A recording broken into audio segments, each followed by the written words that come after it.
Hey, it's Chris. Today, I'm gonna be showing off one of the most requested items in channel history, if you can believe it. The Brydge 12.9 Max Plus iPad keyboard case. This MacBook styled Bluetooth powered case comes in a little bit more expensive than the Logitech Combo Touch and a full $100 cheaper than Apple's Magic Keyboard. It's got a sturdy aluminum design, an enormous multi-touch trackpad, a row of function keys. It holds your iPad in place using a very cool and unique magnetic system, and has a few surprises like a dedicated dictation button, and an instant on feature, which makes its reliance on Bluetooth much more palatable. Now, after I get done breaking down all the features, at the end of the video, I'm gonna give you some buying recommendations versus Apple's Magic Keyboard and Logitech's Combo Touch. All right, let's just be real. The appeal for this case, for a lot of people, right out of the gate, is just its looks. The first time your peepers get a load of this beauty, you have to do a double take because it's dripping with MacBook vibes. And it looks good, it looks great. All right, now we're gonna get to the keyboard and the trackpad in just a minute, but first, check out this cool magnetic mount. They call it Snap Fit, and you just place your iPad on here and drop it in, and it's attached. Really simple, super easy. And then it's got these tabs on the sides that just barely stick out. You can kind of push your fingernails against, pop it out, and then it just slides right back into place. And one thing that it does is it gets rid of those clamps that were kind of a signature of Brydge design that used to hold the iPad in place. But I really like the look here because there's no bumper like you get with the Logitech Combo, and that just keeps things looking sleek and minimal, lets the iPad design shine through. And I'm happy to report if you got a paper-like screen protector on here, this will open and shut no problem. So you artists and handwriters out there can easily pop the iPad out, flip the lid, and get to work doing your thing with very little hassle. Now, is it hard to open? Well, you gotta use two hands, but no, I wouldn't call it hard at all. Now the viewing angle goes back 135 degrees. I don't use it that far back, but it's a nice option, especially if you plan on typing on your lap, which I do frequently.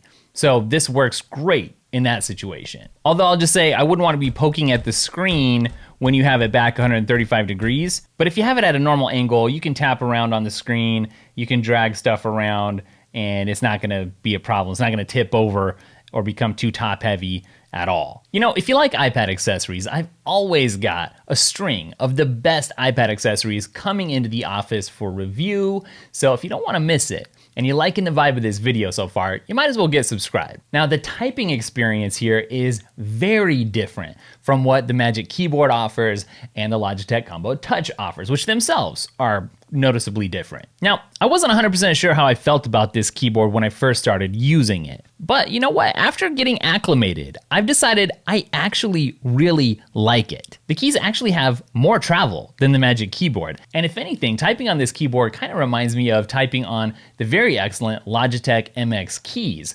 Kind of quiet, luxury, subdued, enjoyable. That's a compliment. Now, if you're typing and you don't want to reach up and get into the control panel or mess around with physical buttons, you do have this row of function keys here to control things like your music, your volume, various keyboards, all the little things that you might just want to have on hand to tweak in an iPad session. And personally, I really appreciate the inverted T arrow keys, which now all three of these keyboards have. But something really unique is this bottom row of keys here. You got a giant space bar, a giant command button on each side of it, and then this really cool dedicated dictation button. I'm always using voice dictation, and of course, you can just double tap on the control button to get that started on any keyboard, but I like seeing that. So Trackpad, that's the next thing to talk about here. It's absolutely enormous. And what it does is it gives your fingers a whole lot of room to roam, and it's also nice to have that wide open space for your multi-touch gestures. It's much bigger than the Magic Keyboard's trackpad, and it's also bigger than the Logitech trackpad. Now, in terms of functionality, I'm gonna rate the trackpad here third in competition with Apple's Magic Keyboard and Logitech's Combo Touch. It's very usable. It's just that it's a little bit less fluid and refined, the overall experience, versus the other two. Also, on my model here, I haven't been able to click into the top row or corners very easily, which isn't the end of the world. I just thought to myself, hey, I'll turn on tap to click and problem solved. But because the trackpad here is so large, when I turned on tap to click, then my palm accidentally registered a couple of presses there. So again, completely usable. It just doesn't have what it takes to outrank the experience of the Logitech, which itself can't outrank the Magic Keyboard. Now, I mentioned earlier that this is a Bluetooth keyboard, which means it doesn't use the smart connector that the Magic Keyboard and the Logitech Combo Touch get to use. So the question is that a problem?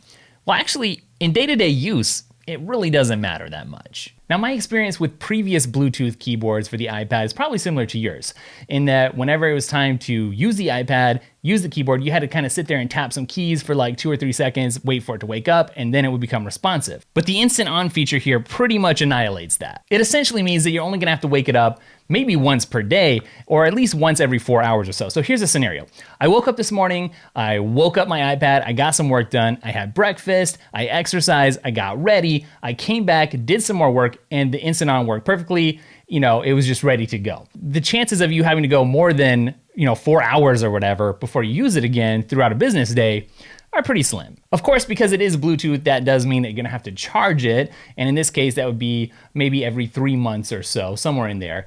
It's not the end of the world, but it's not quite as convenient as if it was using a smart connector. But one thing about that though, is you got your USB-C or actually Thunderbolt port if you got the new Pro over on the right, and it's on that same side that you have a USB-C connector to charge up your keyboard. So if you're sitting down for a session once every 3 months, you can just unplug the power here, plug it into your keyboard, and let it charge for a little bit. It's not bad. Now, before I get into the recommendations, let me just say, this isn't a light keyboard. It's heavy, really along the lines of what the Magic Keyboard feels like in terms of heft. And for all that heft, it doesn't have the bumper that the Combo Touch has around it for some added protection. But what it does offer is looks. I mean, it's a vibe. You're not gonna get aluminum over on the Magic Keyboard, and you're not gonna get aluminum over on the Logitech Combo. So, some buying advice. Who should think about getting this? Well, if you like that faux MacBook look and you wanna save $100 over the Magic Keyboard, but you still want a very nice typing experience with a few cool extras, then this is a worthwhile purchase. Also, some people just don't like the way the screen wobbles when you're typing with the Magic Keyboard. Although I think that's really more something that you see in the videos,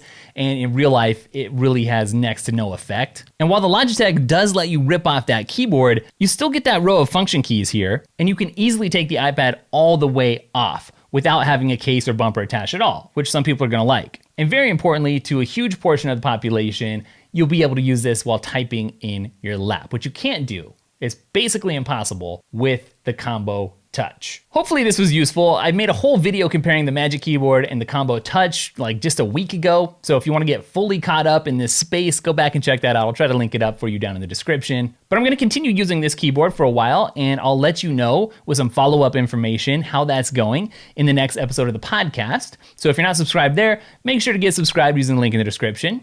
And that's it for this video. So I'll catch you in the next one. Later.